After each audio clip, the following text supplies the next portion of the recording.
walking 2,250 miles. Can you imagine that? It's got to be hard on the feet. And you push a cart uphill, you push it downhill using some brakes, and you're on level ground part of the time. But the body has to tire out, and shoes wear out. Share us some of those details. What in the world happened in some of these minute details of the trip that had to partially, at least, be expected? Well, of course, the weight of the cart made it difficult in the mountains. Sometimes we'd only move 3 miles a day. Our average mileage was about 15 miles a day on level. The farthest we ever went in one day was 35 miles, one day. That would be from early morning till midnight. That's a long way. And we stopped just a little bit to have a bite of something, or maybe have a little beer to get a little bit of food value, particularly when we were in the desert area. But shoes, we wore combat boots, Army combat boots.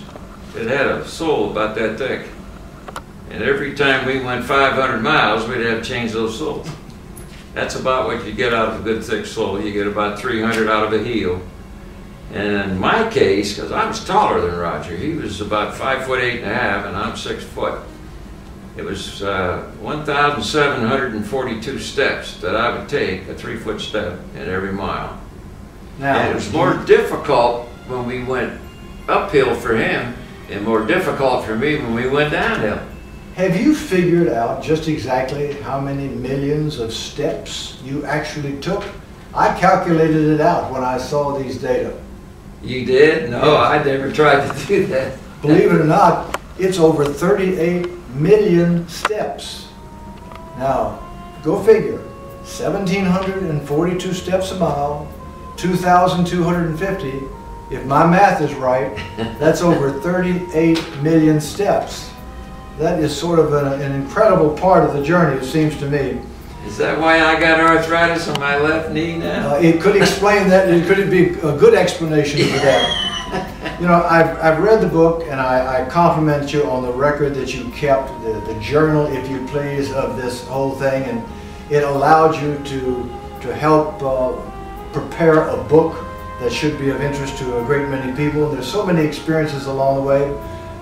There's some good ones, and there's some bad ones, and there's some that were, in my mind, simply bizarre. I don't know what other word to use to describe them, and I think they were probably pretty bizarre to you, but share just a couple or three of those, if you will.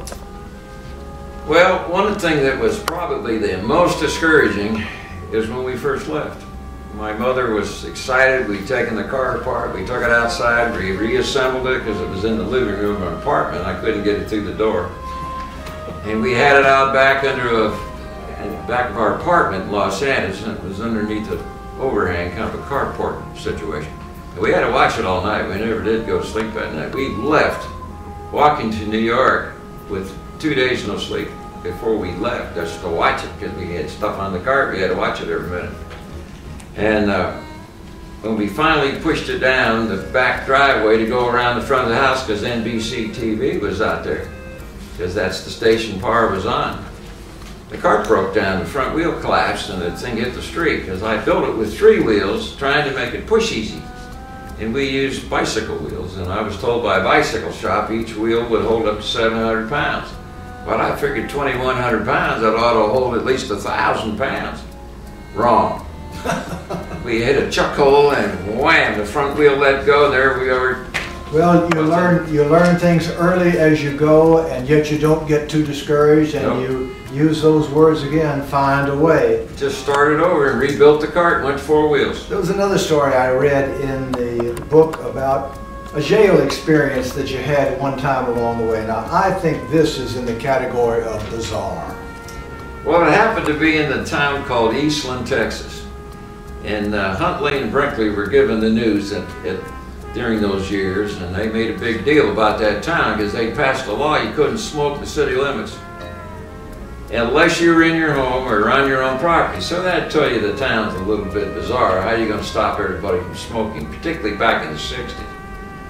Well, as we were approaching this town, these 2 police officers stopped us. and came up, and I had a .38 pistol on my side, which was legal as long as you could see it. He came up and took it out of my holster, and he told me he's going to make me eat it. And that kind of surprised me, and my brother, this was one time I could have brained my brother. He said, I never saw anybody ever do that. And there I am standing with this police officer who appeared to be irritated, and he accused us of walking on the wrong side of the road. Walking on the wrong side of the road? Walking on the wrong side of the road. In Texas, you're supposed to walk on the left side facing traffic coming towards you. We didn't know this. We walked all the way from Los Angeles to Eastland, Texas, 1,300 miles. And this was the first time you ran into that? The first time I ever had anybody stop and said you're on the wrong side of the road. And we couldn't be on the other side because the cart was 9 foot long, 6 foot high. We couldn't see over it. You could only look around the side. And I looked behind my side mirror, and my brother steered it. Roger steered it, and we looked down the right side, and the dog was on the right side, which protected her from traffic. So if we were on this side of the street, it would have been disaster when a car came over the hill. We were on 2-lane roads. Did you end up in jail? Yes, we did, 7 hours. And Governor Conley got involved in it. Governor Conley? Governor Conley, he's the gentleman that was injured when President Kennedy was assassinated. By the way, we were in Tucson, Arizona when that happened. That's another story. But they took us down to the Justice of Peace, and they were going to get us for carrying these weapons, and when they found out there was no law against it, so they were arresting us on something they didn't even know the law themselves. Well, as you can see, there are some stories that are really bizarre in this. There was another one, an escaped prisoner, somewhere all the way in there. Yes, that was What in that world is that? That was, how could you time, I mean, we were months on the road, and we get to Florence, Arizona, and here we are pushing by the state prison. I mean, we could look off to our left, and there was the prison. And we were about halfway past it, right in the middle of the prison, you know, we were passing it, and cop cars come out everywhere, and they stop us. A lifetime convict had gotten out, and they thought we had him on the cart. And we had to empty the top of the cart and pull the covers off to show this guy wasn't on the cart. And of course, they told us what he looked like and so forth. And back then, we didn't have cell phones. No. We were lucky to have a little transistor radio that entertained us in the desert. So we couldn't make a phone call till we got to a town or somebody stopped or we saw a police officer we could stop and give a message to. But, you know, we never did see this fellow that was pissed. Well, you had a captive audience. No pun intended, of course. Right. Right. I want to add something real quick that happened. Yeah, sure. Right after that happened, this police officer, they drove off looking for this convict, and another car comes by with some kids in it. And they threw a load of milk, ice cream, and some watermelon out the window. And of course they hit us, so we're all splattered up, you know.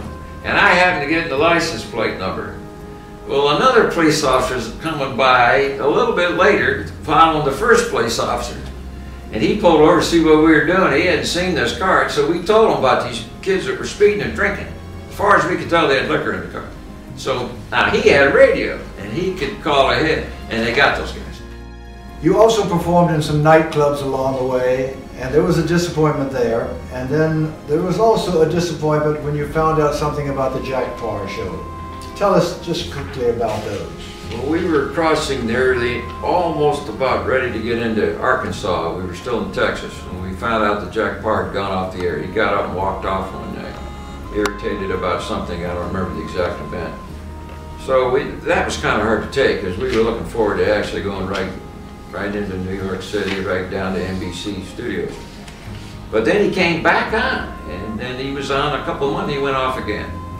So that was pretty disappointing to us, but we didn't know for sure we were ever going to see him because he did not accept any of our letters or newspaper clippings, things like that. So I don't really know how the man would have reacted. How about the nightclub disappointment?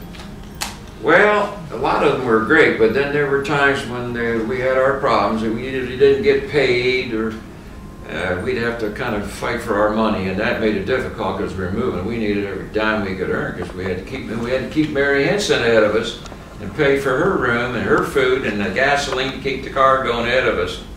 So it was a big challenge, and we got right back to find a way.